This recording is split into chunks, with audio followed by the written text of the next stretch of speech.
নমস্কার বন্ধুরা, আমি বাপ্পাদা তোমাদের সামনে আরেকটি নতুন ভিডিও নিয়ে হাজির হলাম।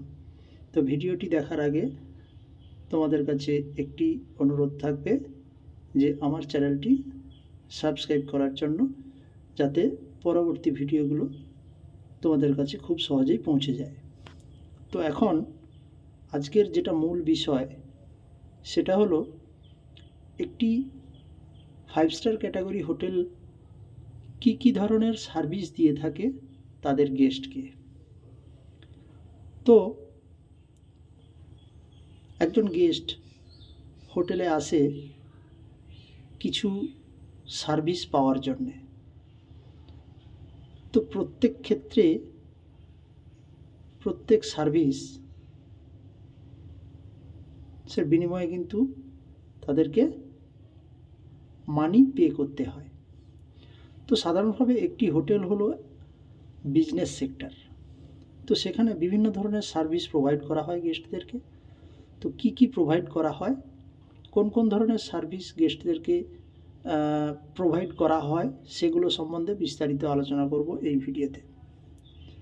তো যাওয়া যাক আমরা কি পরিষেবা হোটেল থেকে পেয়ে থাকি।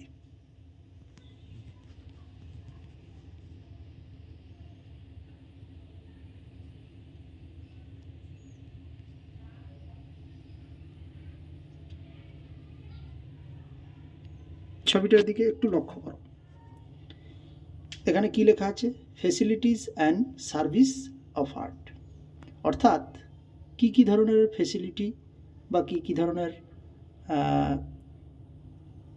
সার্ভিস থাকে একটা হোটেলের, তো সেটা এখানে দেওয়া আছে। প্রথমে দেখো রেস্টুরেন্টস, তারপর আছে সুইমিং পুল, তারপর আছে বিজনেস সেন্টার, তারপর টেনিস অর বাস্কেট কোর্ট, তারপর আছে gym, next spa, laundry, child care service, banquet, conference room and bar. তো সাধারণভাবে এই ধরনের ফেসিলিটিসগুলো একটি হোটেলে থাকে। তো এই ধরনের ফেসিলিটিস পেতে হলে গেস্টকে তার বিনিময়ে অর্থ পে করতে হয়। তো রেস্টুরেন্ট আমরা জানি যে কোনো ধরনের ফুড কিংবা বেভারেজ সার্ভিস করা হয়, তার বিনিময়ে অবশ্যই রেস্টুরেন্টকে মানি পে করতে হয়। তারপর আছে সুইমিং পুল। সুইমিং পুল কথাটার অর্থ হচ্ছে যে গেস্ট সুইমিংয়ের জন্য এই সুইমিং পুল ব্যবহার করে থাকে। তারপর রয়েছে বিজনেস সেন্টার। বিজনেস সেন্টার বলতে এখানে বোঝানো হচ্ছে যে গেস্ট চাইলে তার বিজনেস সংক্রান্ত কোনো কাজের জন্য অনলাইন পরিষেবা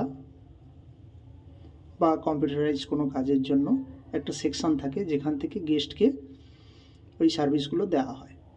তারপর রয়েছে টেনিস অর বাস্কেটবল কোর্ট, অর্থাৎ বিভিন্ন ধরনের ইনডোর গেম, বিভিন্ন ধরনের আউটডোর গেম পরিষেবা দেওয়া হয় গেস্টকে।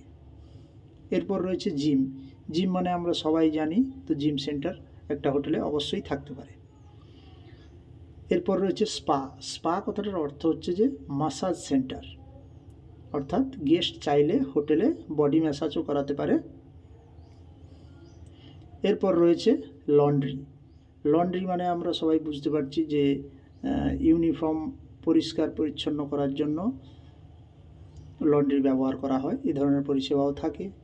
এরপর যেটা রয়েছে চাইল্ড কেয়ার সার্ভিস, অর্থাৎ এখানে বেবি গেমস রুম হতে পারে বা বেবির এন্টারটেনের জন্য কোনো কিছু ব্যবস্থা অবশ্যই থাকতে পারে।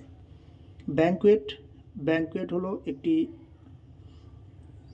জায়গা যেটা হোটেলে সাধারণভাবে অবশ্যই থাকবে, এবং এখানে সমস্ত ধরনের ম্যারেজ পার্টি, বার্থডে সেরিমনি কিংবা মিটিং, কনফারেন্স, বিভিন্ন ধরনের প্রোগ্রাম অর্গানাইজ হয়। এরপর রয়েছে কনফারেন্স রুম। কনফারেন্স রুম অর্থাৎ ঠিক একইভাবে কনফারেন্স হল, আমি যেটা বললাম, একটা বড় হল রুম যেখানে কনফারেন্স কিংবা মিটিং হতে পারে। তারপর রয়েছে বার। বার মানে বেভারেজ অ্যালকোহলিক রিসোর্স, অর্থাৎ বিভিন্ন ধরনের অ্যালকোহলিক বেভারেজ এখানে সার্ভিস করা হয়। তো সাধারণভাবে এই ধরনের পরিষেবাগুলো একটি হোটেলে থাকতে পারে। ধন্যবাদ ভিডিওটি দেখার জন্য।